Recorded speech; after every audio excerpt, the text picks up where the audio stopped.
not show what we've expected of Tom Brady, right? The overthrow to Brady, it wasn't even close. And I think the concern for me is, and I thought Stephen A. did a good job of bringing up the numbers, the offense and what's being asked of Tom Brady. Like, what are they truly asking him to do? And he's leading the league in incompletions of 20 yards and further and all those kinds of things.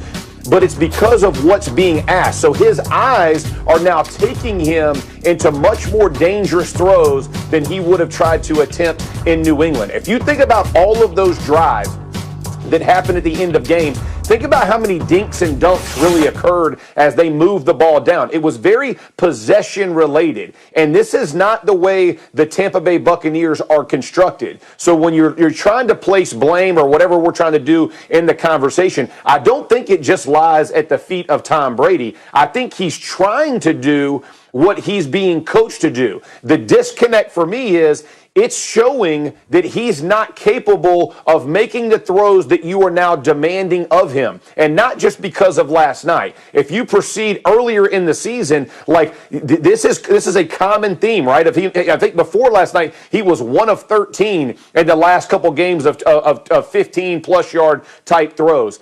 This is concerning. And here's the other part, is that when you're asking him to make those deep throws, the offensive line is not keeping the pocket clean enough where he can step up. And the book on every pocket passer is, if you make him reset or move his feet, take his eyes down, they're not the same quarterback. And that's been true since day one. So you're seeing kind of all of the kryptonite kind of get thrown at him at one time, asking him to do some things, not being quite protected. And listen, the one area I can say, Stephen A., that I fully agree is no run game. Like, at some point, if you're getting that much pressure, and it started the first drive, like Brockers was back there smacking Tom Brady at like play 2 and 3. You know that's going to rattle him, but you never got you never just took the ball and ran it at him. That's concerning for me, because at some point you do have to take the pressure off, and there's a ton of blame. The receivers got beat up by the defensive backs of the Rams. The front four of the Rams dominated the offensive line. So there's a lot to go around. Not placing blame, but I do have concern that can Tom Brady do what's being asked of him? Again, some type of common sense has to come in. I mean, let's liken it back to Peyton Manning in Denver. There were things that you saw him become limited of doing, and so they made some change. I haven't seen the changes yet. Hey. That's the issue for me.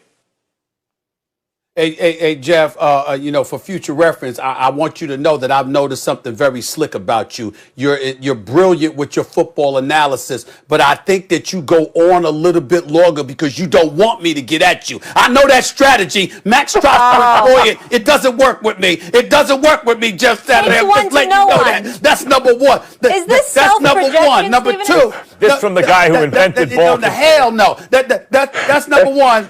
Number two, Jeff is right. Tampa Bay hasn't rushed for more than 90 yards in more than half of their games. And number three, are we just going to ignore, and I know we got to move on, are we just going to ignore the fact that the Buccaneers defense gave 23 catches and 275 yards to the Rams' two top receivers? Yeah. 275 yards? You're right. I mean, the two receivers, damn. Let me take it here, though, guys, because I want to focus on the Rams. So Russell Wilson and Tom Brady have combined for 5 turnovers against this Rams defense. Let's stay with them. They're now tied for top in the division with Seattle. We know the NFC West is the best division in the league. Stephen A., are the Rams your NFC favorites at this point? No, they deserve to be, but I'm not going with it. I'm not going to jump off my bandwagon, even though I don't like the way the Bucs look against the Saints, of course, and I certainly don't like what I saw last night. I believe in Tom Brady, and I'm not going to jump off that bandwagon. I think that when it really, really counts, the Rams' offense is going to let them down. The defense will shine. The offense will let them down. You see yesterday when the last thing you needed was a turnover and Jared Goff threw that interception? This is the kind of stuff that happens. I don't believe in the Rams' offense to that degree. I believe in their defense. not their offense. I'm a roll with the Tampa Bay Buccaneers. I'm still not going to jump off that bandwagon. I can't argue with anybody that would pick the Saints after what the Saints did to them twice this year. I can't argue with that. I just refuse to believe that the Saints would beat them 3 times in the same season. I don't see Tom Brady losing to one opponent on 3 separate occasions in the same year. With the Rams, I got questions about their offense. That's why I'm sticking with the Bucs, even though right now I can understand why anybody would say otherwise. Hold up. You don't see Tom Brady losing to the same opponent 3 times in the same year. That would be one thing if it was going in the right direction. If it was trending in the right direction, like right. Tom Brady barely loses, or Tom Brady gets blown out by Breeze and the Saints, and then as they're gaining momentum and everything, now it's a close game, and so you have reason to believe next time it'll be different. It went the other way, brother.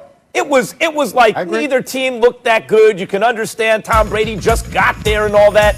And then the next time they linked up, it wasn't the same. And by the way, the Saints are good. If this is all assuming Breeze gets back, if he gets back, what the injury will have meant likely is that he got some time off. Think about Drew Brees recently in the playoffs. He's looked beaten up, worn down. He's looked old, right? He's looked fatigued. Not if he has several weeks off, especially 4, 5, 6 weeks off. Taysom Hill looked pretty good. Looks like they can keep their heads above water while they're waiting for Breeze. Then Breeze comes back. I've mentioned repeatedly in recent years, the Saints against the run have been the most consistent of the dynamic offensive teams, right?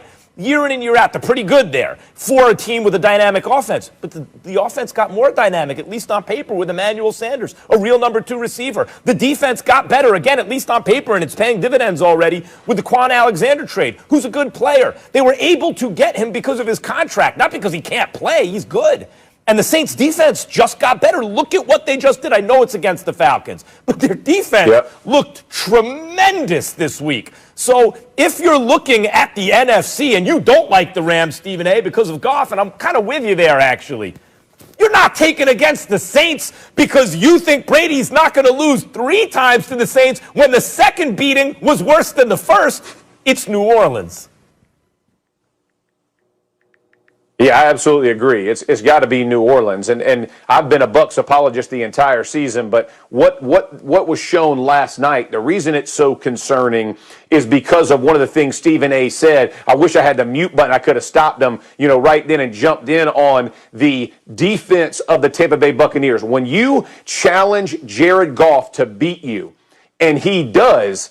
That concerns me, right? Because if you look at this offense and what they're capable of doing, and you talk about the vaunted Bucs defense and how they were going to hang their hat on that, and last night, I get the turnovers because Goff will give you a couple, but 2 receivers completely controlled the game, and not just making catches, but yards after the catch. So what does that mean? That means the front 4 of the Buccaneers couldn't impose its will. When you flipped it over, the Rams defensive line definitely imposed its will. So when you take it to the Saints defensive line will impose its will against that Tampa Bay offensive line as well. So Drew Brees coming back obviously is the starting point.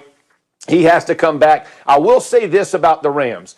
The one thing that is encouraging about the Rams is when you talk about when Goff is called to make the plays, this could be the game that you look back on and go, man, this is a defining moment in this guy's career. Going into Tampa Bay, being challenged to do it, absolutely no resemblance of a run game, and he put it on his shoulders, and they won. And listen, whether it's 2 receivers, 10 receivers, I really don't care. He played to the level to beat a very good defense and an offense being run by Tom Brady. That's a pretty big deal. So this could be a feather in the cap type game for Jared Goff and the encouragement of him moving forward. But, man, that Saints team, boy, it's looking stacked just like Max said. One thing that I would say before we end this is that Max, you're not seeing where I'm coming from in this regard. The fact that they looked so bad, to me, is what would motivate them to really, really correct the error of their ways. I'm talking about when they got blown out by the Saints.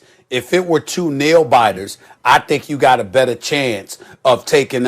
You got a better chance of sweeping, winning 3 straight. But when you blow out a Tom Brady team that's so loaded, I can't believe that they're that bad. when you get trounced 38-3. Steve, I think the next time they met New Orleans, they would be ready because they know they'll get annihilated if they're not.